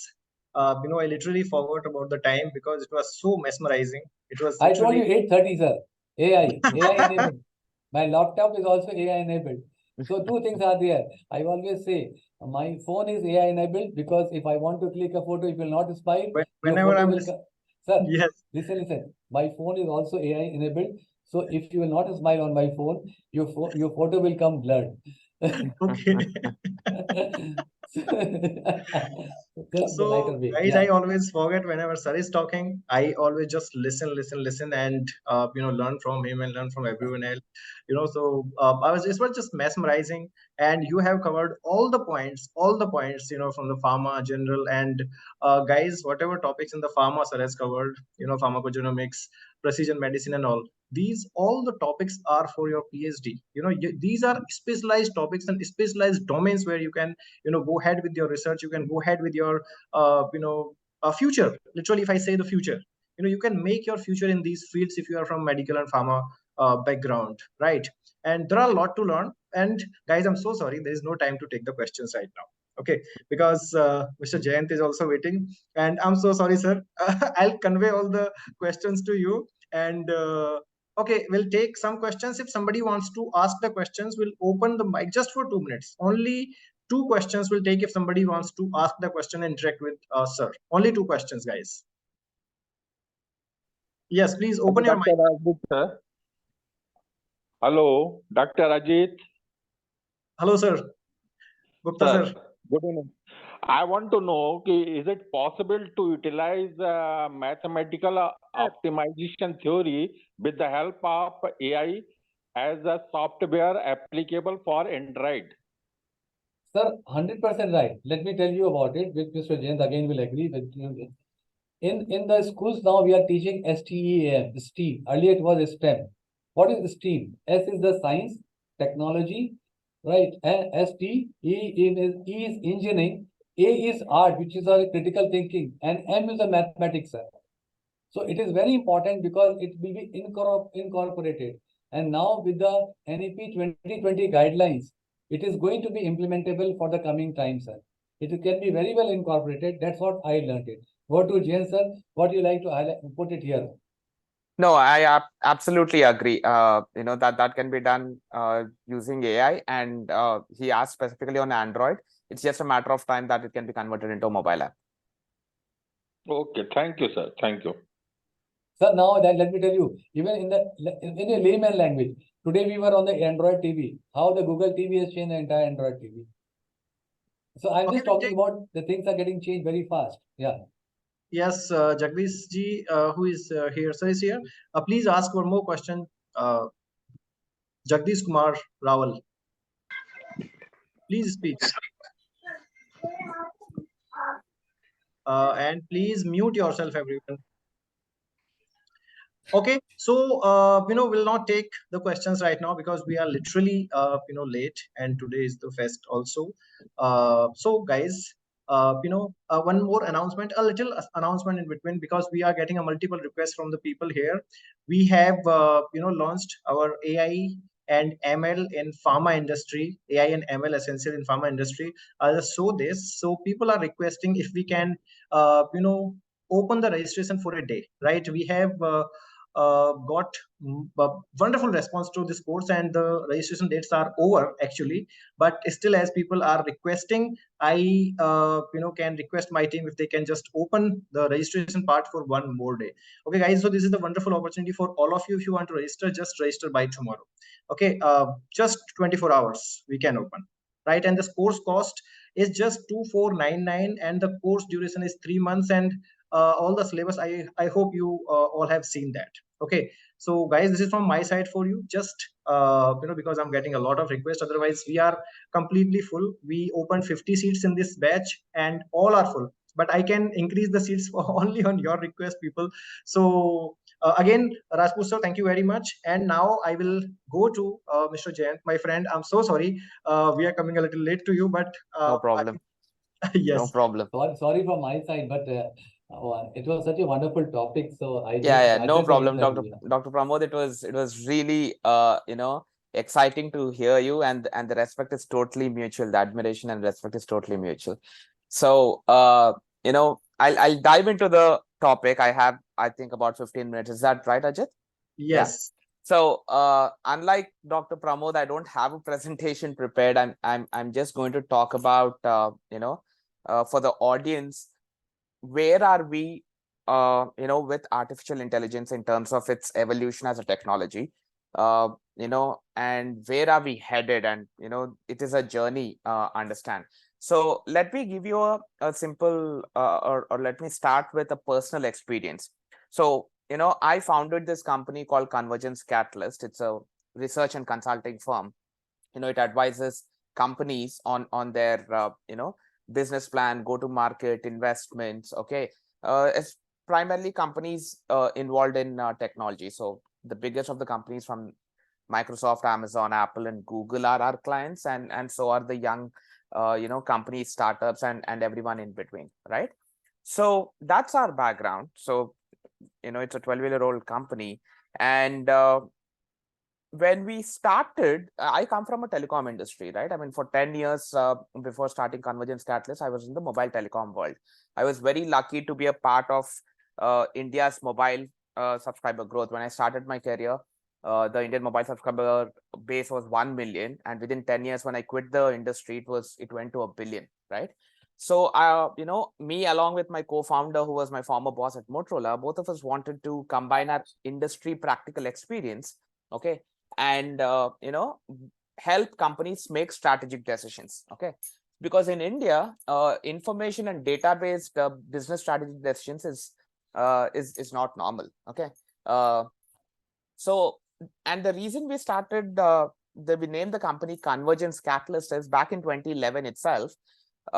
Even though we were focusing only on telecom, mobile, and internet, because that was our background, we knew that all these technologies which were emerging, which were in the early stages, artificial intelligence, Internet of Things, machine learning, augmented reality, robotics, blockchain, they will all converge, okay, at some point, and we wanted to play catalytic role, and hence the name of our company, Convergence Catalyst.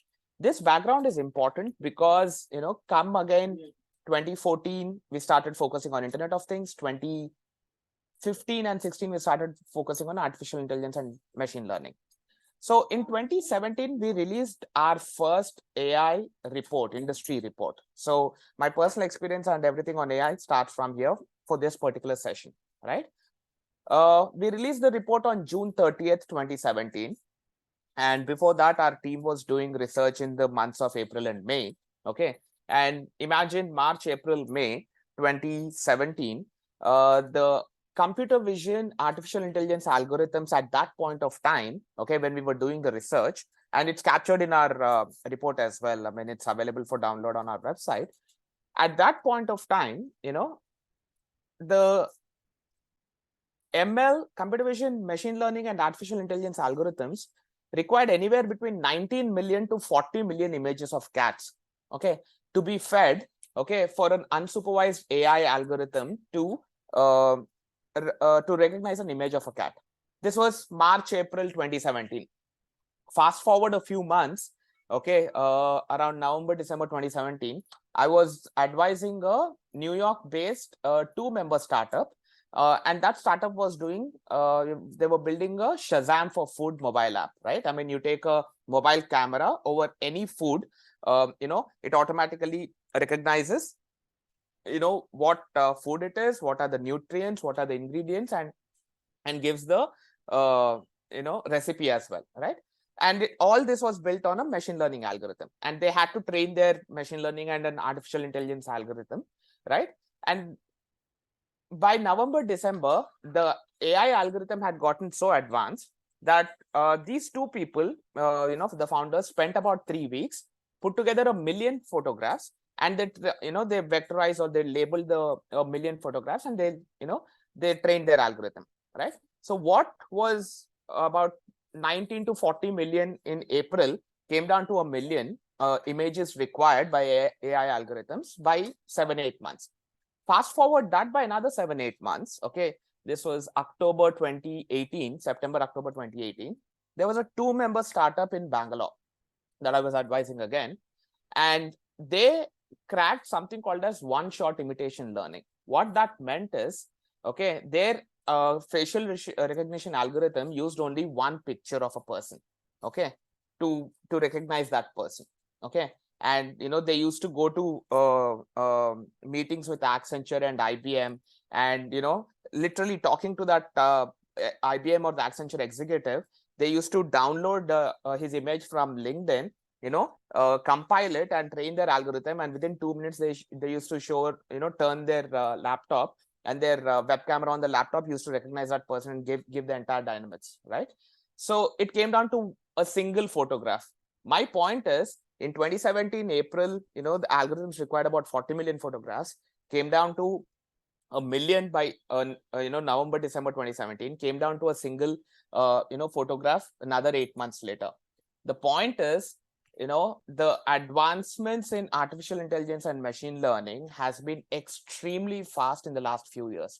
The term artificial intelligence itself was coined by Alan Turing in 1950s, okay. And for 5-6 decades, the concept and the idea of this technology kept evolving, right?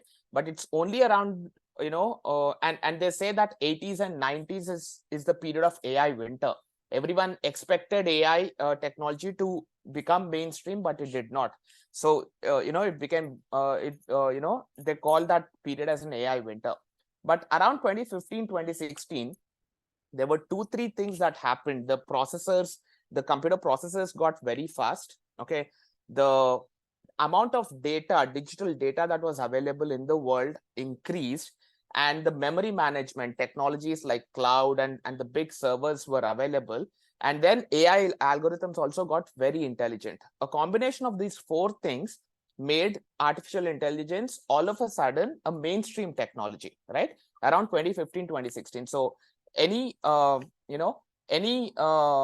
this particular technology existed as a concept and an idea for 5-6 decades. Nothing happened for 5-6 decades, and all of a sudden, it came together and it started taking off. And it really captured people's imagination only in the last 1 year after ChatGPT was launched, right? So you have to understand artificial intelligence before and after ChatGPT, right? So, we call it's AI 1.0 or conventional AI or traditional AI, the artificial intelligence before ChatGPT. And now it's called, we call it AI 2.0, okay, the people in the industry. What's the big difference? In the past, artificial intelligence AI 1.0 was great at 3 or 4 things. It was great at trend analysis, pattern recognition, and it was good at some amount of forecasting and predictive, forecasting. That means if a lot of data has been fed to the AI engines, okay, it can identify trends, patterns, and basis that historical trends, it can predict the future. Up until 2017, artificial intelligence algorithms or machine learning algorithms were considered as only pattern recognizers. In fact, they were called applied statistics. They were considered, pattern recognizers and forecasters, but AI algorithms were not expected to generate anything, okay?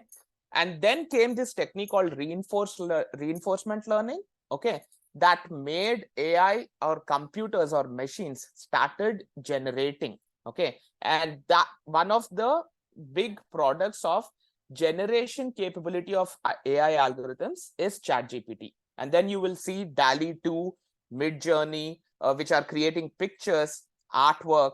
And then very soon you'll be seeing something called as Imagine being launched by Google, or Make a Video being launched by Facebook, which will take a text input like a text string and make a complete end-to-end video, like a 30-second video, like a 1-minute video. It's generating. So the big difference between AI 1.0 and 2.0 is AI 2.0 can now start generating stuff, okay? And it's able to tell a story. It's able to narrate a story, okay? It's able to have a narrative, okay? And that is the big, big difference. Right now, what we are going through in the technology world, if I have to give a parallel, is we are going through the iPhone movement of AI. What did iPhone do when Steve Jobs launched iPhone in 2007? It was not the first smartphone, right? Smartphones existed before that. If you guys remember Nokia N series, or if you remember BlackBerry, if you remember HPs, Microsoft had smartphones. There were smartphones available all along, but iPhone came and it completely changed the user interface. It changed the user design.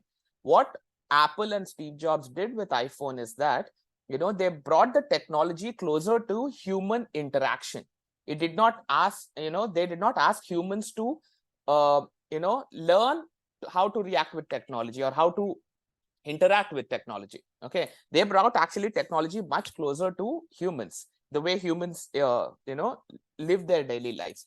That is exactly what happened with the ChatGPT launch. Okay, you give one string, okay, of a query or a prompt, as we call it, and now you have 500 words or 1,000 words of an article. You can build your own resumes. You can or you give a string, and all of a sudden you'll have some painting, artwork, picture generated. You can have your videos generated. That is what generative AI is doing, right?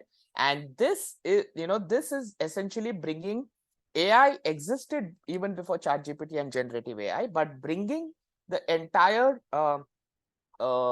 technology closer to people's daily way of life and capturing the imagination. And that is the big big success factor and the big success of AI 2.0 or ChatGPT, right? And we are right now seeing the generative AI capabilities of machines using text in ChatGPT. Very soon we will start seeing, like doctor mentioned, in music, people are creating music. Okay, there will be videos that will be created. Okay, what did all of this do, right? Is that you have to understand this. It has ended the era of a technologist being the rock star of a generation. What does that mean? You don't have to learn coding. You don't need to know C, C++, Python, R to now start, building digital products. Okay, the language of coding and building digital products today is English. Okay, I'll tell you my personal example. I mean, I'm in stealth mode, but I've recently co-founded a Swiss mental health AI company. My co-founder is from Geneva. She's one of the leading neuroscientists and nervous system regulation specialists in the world, and we're focusing this only for the Europe and US markets. And I'm not a coder. I'm not an engineer. Okay, I mean, I'm an engineer, but I'm not a coder. The last time I coded was 23 years ago. Okay, and and my co-founder, she's never coded in her life, right? But we've already built out a POC. As we speak, Susanna is in Boston. She's working with some of the Harvard guys and giving a demo of our POC and talking to some potential investors. Okay, and it's just the two of us who worked on it. How did we work on it? We had a generative AI platform where we were just giving prompts, and it built out a digital assistant for us literally within a week. Okay, we built out in a week a POC that will help us raise $3 million of seed fund. Okay, and how did we build it? Using English statements. Okay, so the language of digital product development today is not C, C++, Python, R, or anything, because all that the machines can do. Okay, it's English. So what that means is every single one of us is a potential digital software product developer, because now we have AI algorithms and AI platforms who will do the coding for us. Okay, and everyone keeps talking about AI eating up our jobs. I say that AI has made every one of us a software developer right now, because I'm telling you out of personal experience, I did it. Okay, so this is where it is, where we are right now. In fact, for the last 2+ years, I've been heading strategy for Google Health AI globally. It's part of their research organization. Okay, in fact, Google Health is a 16-year-old vertical. Okay, and the project that we've done in the last 2 years is the biggest project in Google Health in their 16-year-old history, and it's a part of their research and development core R&D team as well. I've been in health tech for the last 2.5 years. Before Google, for a year, I was helping a Boston-based company that came out of MIT. Help them to grow, and they got acquired. They got acquired by Babylon Health, which at that point of time was the most valuable digital health tech company in the world. Okay, and this company, the first company that I was talking about, day-to-day health, was into remote patient monitoring. Okay, post-operative tertiary care monitoring using purely mobile and AI. Okay, we literally developed uh, automated physiotherapy sessions for the post-operative patients. Okay, but people who went through TKRs and cardio surgeries and all of that, and ortho surgeries. Okay, we developed automated physiotherapy. And how did that come? Okay, 2 years back, I asked one of my computer vision AI friend to help me develop a computer vision algorithm for my daughter. She plays badminton, and right now I'm actually in a hotel where we are touring for a national tournament this week. So he developed an algorithm which can capture live through mobile phone camera and give posture corrections for athletes, all racket sports athletes, badminton, tennis, squash, and everything. Okay, and then COVID hit. We wanted to launch it in Singapore and England and South Korea. We couldn't because sports tech didn't take off then. But that I had patents on that technology. We extended that technology to, during COVID, we made a mobile app based your home fitness, and that extended to physiotherapy. So something that we built for sports, okay, ended up in health tech. Okay, so health and AI is going through a lot of integration, and there's a lot of opportunities there. I mean, I know Manipal Hospital, the CIO is a good friend. Last year he was talking about how post COVID and long COVID, they have such huge surge of patients that their radiology department was completely bogged down. And this, I'm talking last year, August 2022 August, and they had already onboarded two health tech startups which would do within 2.5 minutes, with who do their entire X-ray analysis, okay, with recommendation. Okay, where we are right now in health tech when it comes to AI is we are still not getting into the space of diagnosis. We are at the space of decision support systems, machine enhanced decision support system. And I've been working in health tech since 2015, and my primary this one is that in health tech, the problem to solve is the business model, not as much as the technology. Technology exists. Okay, technology and technology based products exist. Okay, the business model needs to be solved.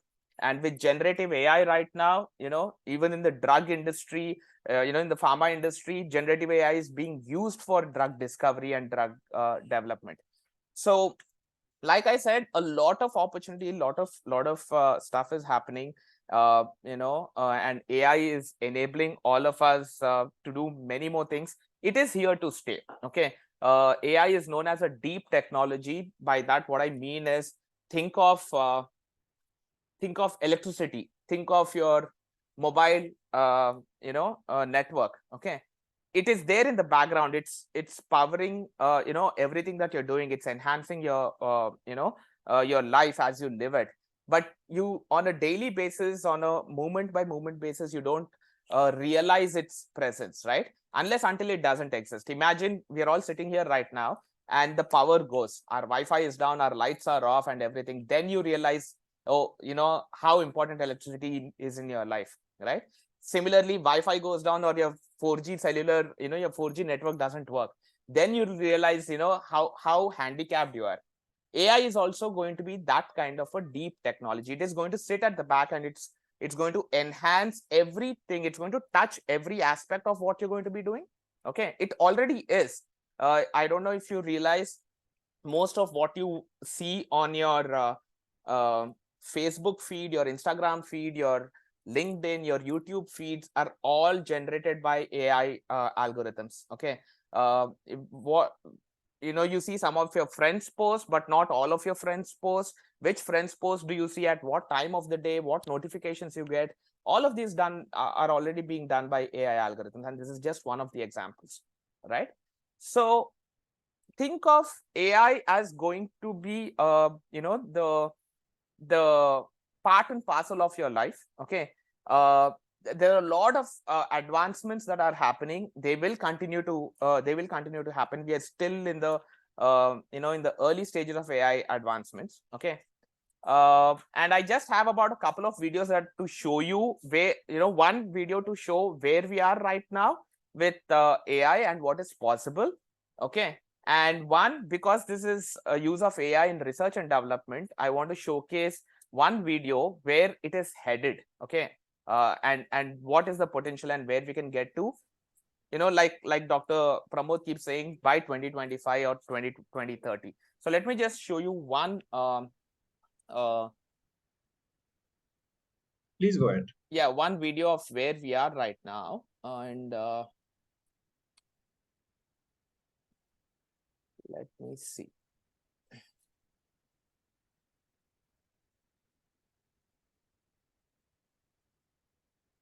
Okay. I'm not sure. Are you able to see my screen? No, you have to share the screen. That's what I'm trying to do. Okay.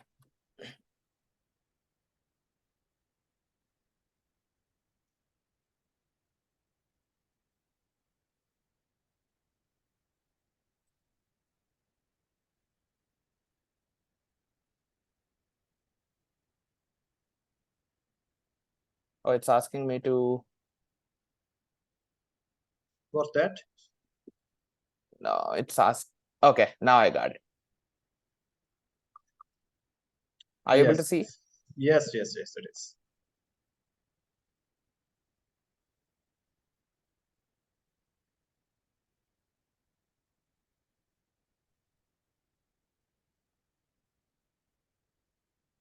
Yes.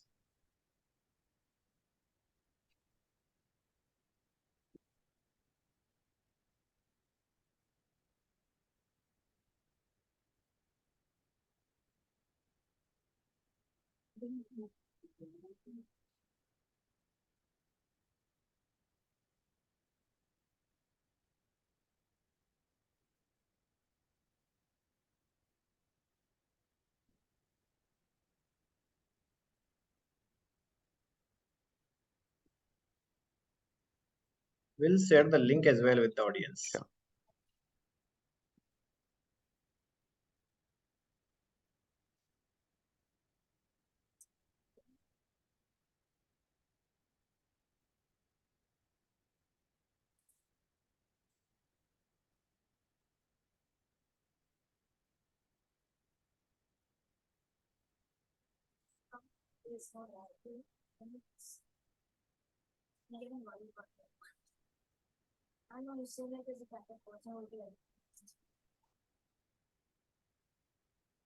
Oh, is it? We'll share the link, guys, with you. I think, yeah. Yeah, Some people I'll do that. Yeah.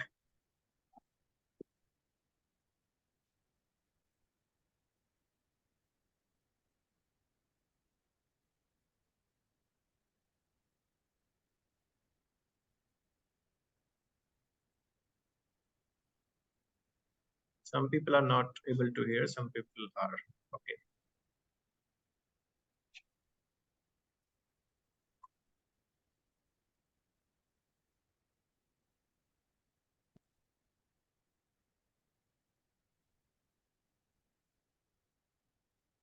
Okay.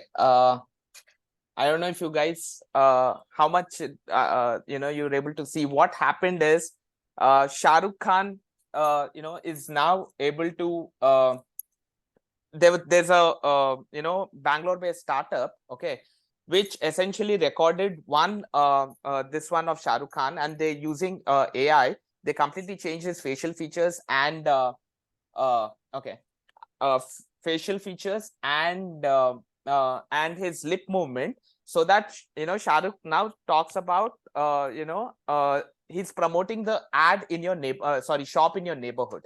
Okay. And this is done completely using AI, using computer vision and speech analytics. Okay. And this is done today. Okay. This company recently raised $12 million. Now, they can go ahead and they can get any celebrity. In fact, there are mobile apps that will help send you personalized greetings by celebrities. So Deepika Padukone, Kareena Kapoor is wishing you birthday wishes and marriage anniversaries and all of that, right? So this is what is possible today. It's happening today. I'd like to show you one other video of where AI is going with the potential, and this is the last one. Okay. 1 second.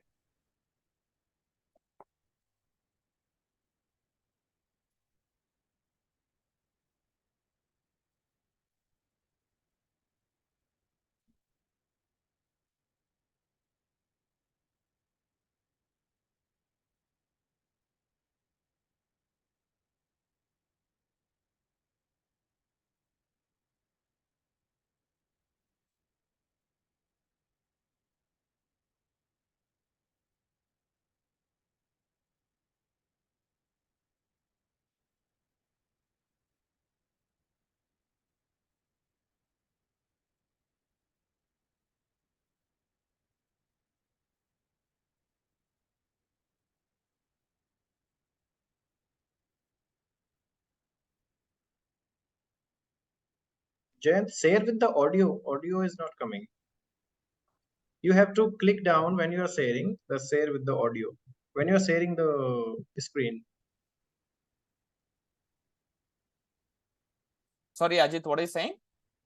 I was saying you have to share with the audio. Oh, I am sharing it with the audio. Okay, you're not No, able to no, hear no. the audio? When you are sharing the screen or this Google Chrome, just there is one dialog box at the just down of this screen. It will ask with audio or without audio. Just try Okay, it. I did say it with audio. Okay. Okay. Okay, maybe some people are actually getting trouble in hearing the voice. Let me just remove this one.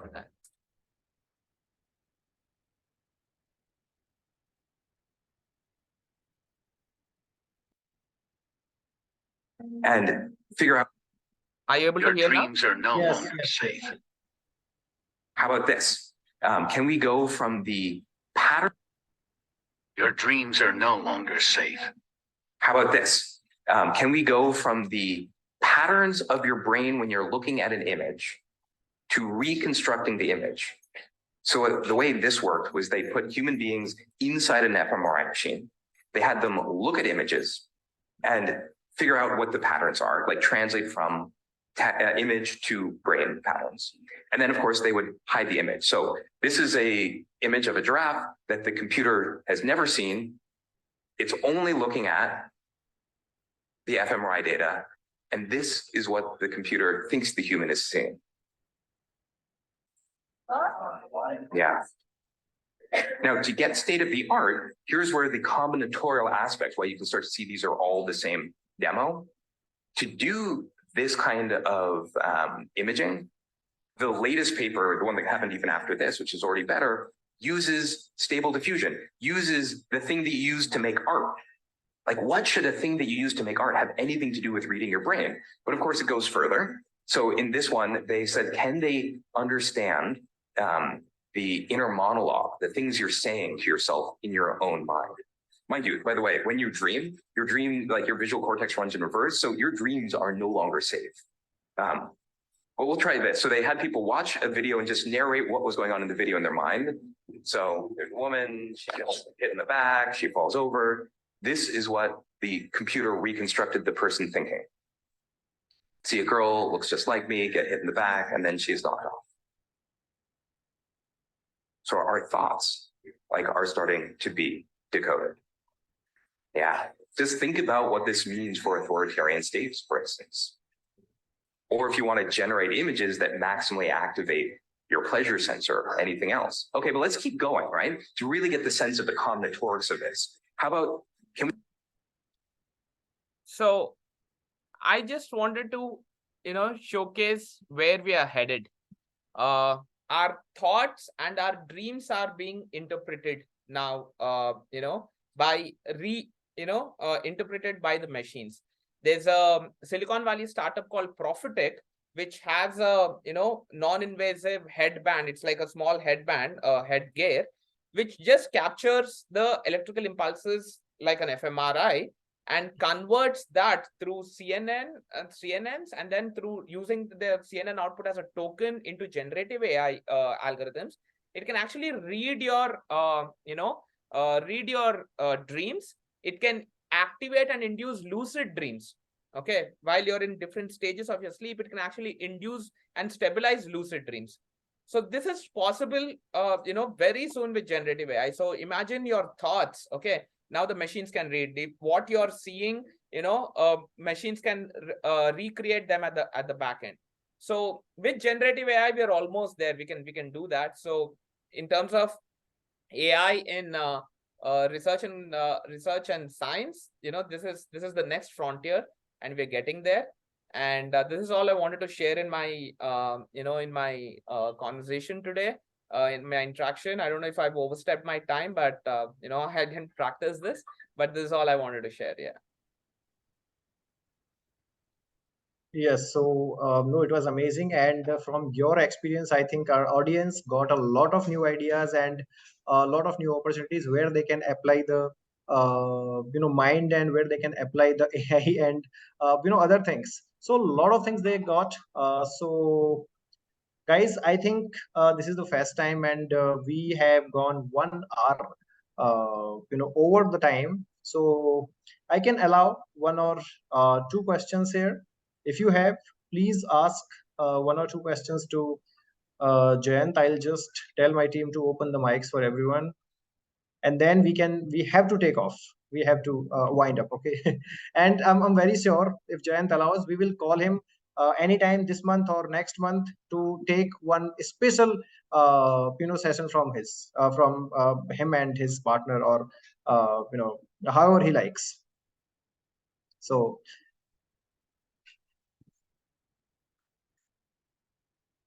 you are on mute, Jayanth. I said the questions are for you. They're all about certification and internship.